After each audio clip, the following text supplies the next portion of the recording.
Assalamualaikum warahmatullahi wabarakatuh.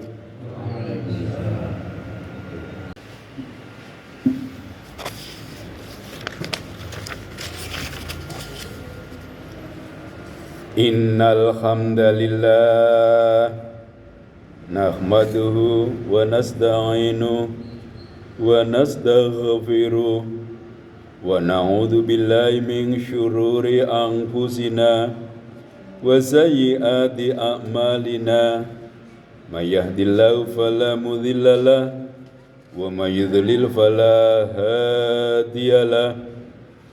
Asyhadu an la ilaha illallah wahdahu la syarikalah wa asyhadu anna Muhammadan abduhu wa rasuluh.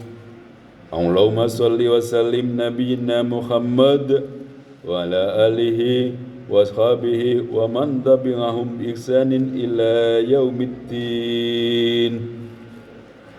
Ya ayyuhalladzina amanu taqullaha haqqa tuqatih wa la tamutunna illa wa antum muslimun. Ya ayyuhalladzina amanu taqullaha wa qulu qawlan sadida yuslih lakum a'malakum wa yaghfir lakum dhunubakum wa may yuti'illaha wa rasulahu faqad faza fawzan 'azima. Amma ba'du fa inna khairal hadisi kitabullah wa khairal hadyi hadyu Muhammadin sallallahu alaihi wasallam wa syarrul umuri muhdatsatuha wa kullu muhdatsatin bid'ah wa kullu bid'atin dhalalah wa kullu dhalalatin finnar. Jamaah Jumat rahimakumullah.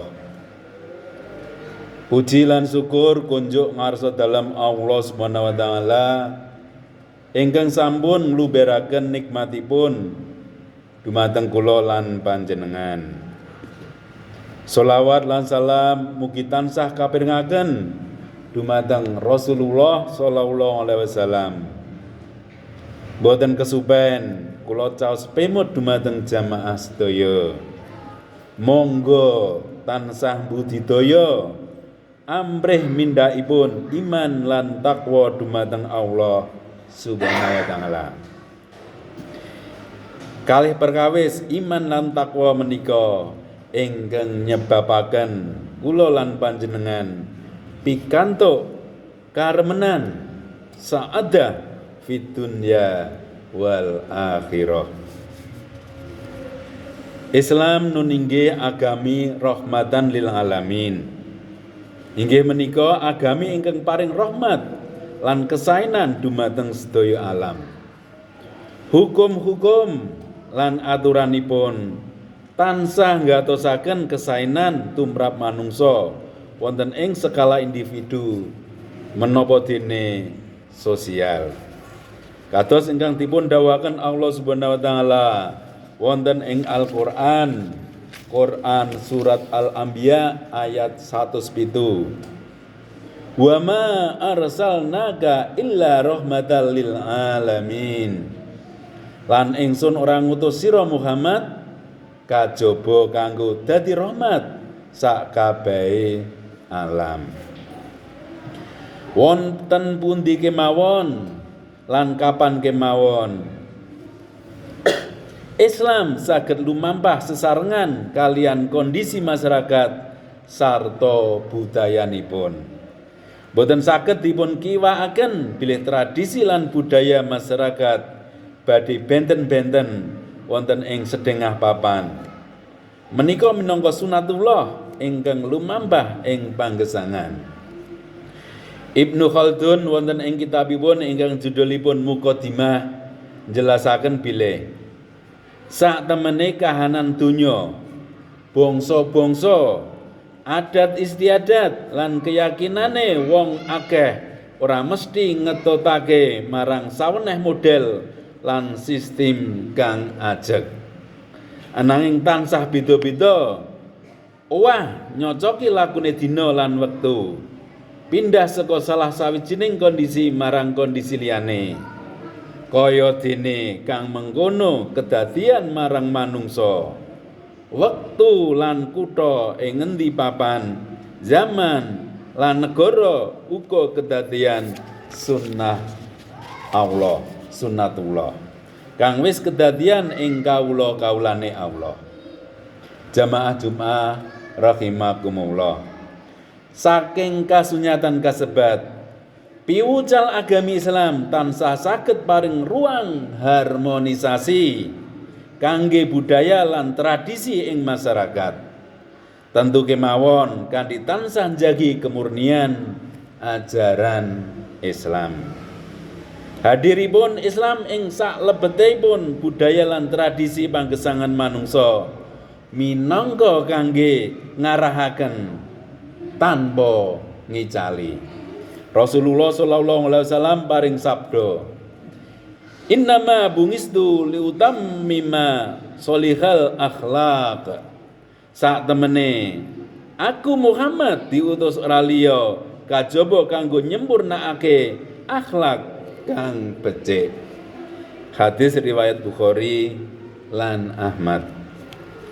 Wonten ing perkawis ingkang boten nerak syariat, pramila Islam mengakomodir dados perangan saking panggesangan.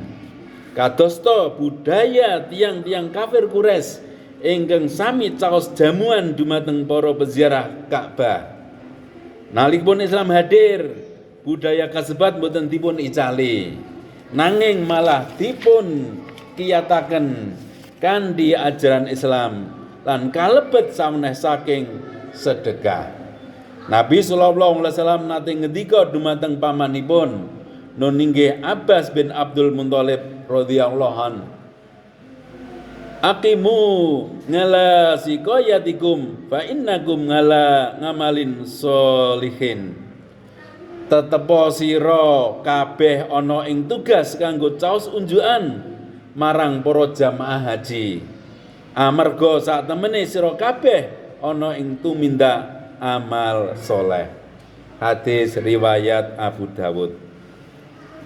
Kepara wonten ing budaya ingkang cetha wela-wela nerak paugeran agami Islam. Metode islahipun cara ndadosi boten kanthi cara ingkang frontal. Ing antawisipun minangka conto inggih menika nalikanipun Kanjeng Nabi Muhammad sallallahu alaihi wasallam ngawisi para sahabat ngina utawi mencela berhala-berhalanipun tiang-tiang kafir Quraisy. Perkawis menika ngemu maksud supados tiang-tiang kafir boten ngina utawi mencela ugi dumateng Allah azza wa jalla secara zalim tanpa ilmu. Allah Subhanahu wa taala paring dawuh, "Wala tasibul ladzina yad'una min dunillah wa yasibbullaha ngadwam bighairi ilm."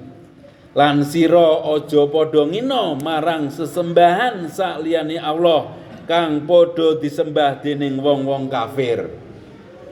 Amarga dheweke bakal mbales ngina Allah kanthi ngluwi wates tanpa dasar. Quran surat Al-An'am ayat 108.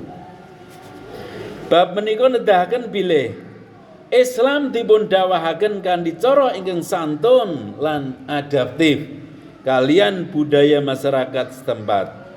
Wonten ing Al-Qur'an surat An-Nahl ayat 1 selangkung Allah Subhanahu wa taala paring dawuh, "Ud'u ila sabili rabbika bil hikmati wal mau'izatil hasanah wajadilhum billati hiya ahsan inna rabbaka huwa a'lamu biman dhalla an sabili wa huwa a'lamu bil muhtadin."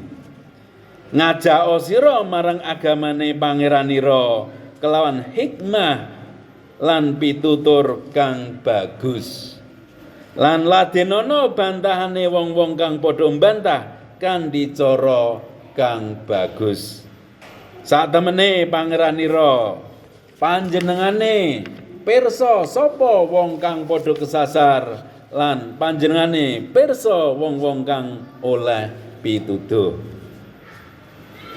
Imam Ibnu Katsir wonten ing tafsiripun jelasaken bilih ingkang dimaksud wajadilhum billati hiya ahsan, lan ladenono bantahane wong-wong kang padha mbantah kanthi cara kang bagus, inggih menika nalikanipun kula lan panjenengan dakwah kesaenan kedah dipun aturaken kanthi cara ingkang sae lan lemah lembut. Bab menika artosipun bilih dakwah Islam ing satengahing masyarakat ingkang sampun lumampah kanthi budayanipun kedah dipun aturaken kanthi cara-cara ingkang santun.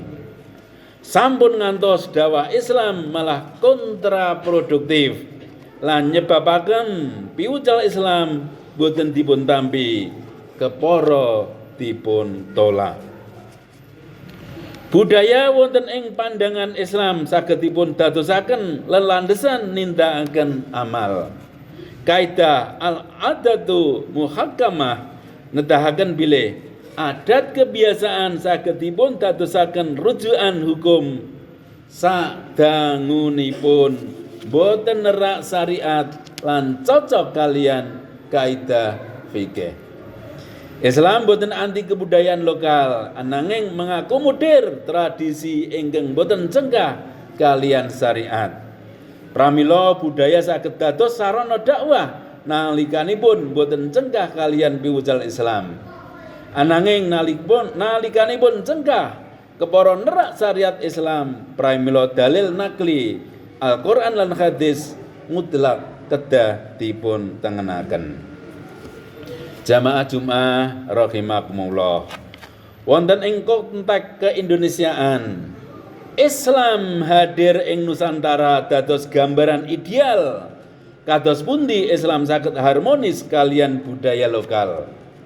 Indonesia ingkang mayoritas pendudukipun ngrungkebi agama Islam minangka hasil upaya dakwah bil hikmah ingkang dipun rintis dening para ulama pendahulu kalebet Wali Songo.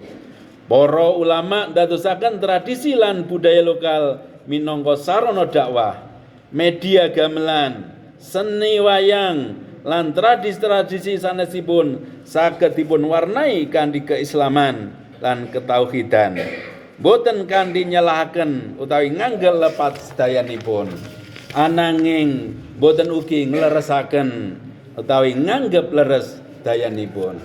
Nika ingkang dipun wastani mengakomodir. Dakwah ingkang dipun praktekaken dening Wali Songo saged mewarnai masyarakat nalika semanten kanthi nilai-nilai ajaran Islam tanpa kedah uwal saking sedaya atribut adat lan budayanipun. Buktekaken bilih menika dados metode dakwah ingkang sae ing Nusantara, sehingga budaya toleransi lan saling menghargai tetap lestantun dumugi sakmenika. Jamaah Jumat rahimakumullah. Kanthi kawontenan ingkang ayom-ayem tentrem, Islam hadir lan harmonis kalian budaya Indonesia. Pramila kula lan panjenengan kedah bersyukur lan tansah ngrawat kawontenan menika supados kula lan panjenengan saged ibadah kanthi sae. Boten dipun repotaken dening masalah memengsahan, konflik, kepara peperangan. Mugi-mugi Allah Subhanahu wa taala tansah paring perlindungan lan hidayahipun dumateng kula lan panjenengan sedaya, sehingga saged nyelarasaken antawisipun Islam, tradisi lan toleransi wonten ing panggesangan menika. Amin. Barakallahu li wa lakum bil Qur'anil Karim wa nafa'ani wa iyyakum bima fihi minal ayati wa dzikril hakim.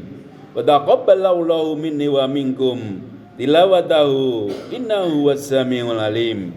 Wastaghfiruh innahu huwal ghafurur rahim.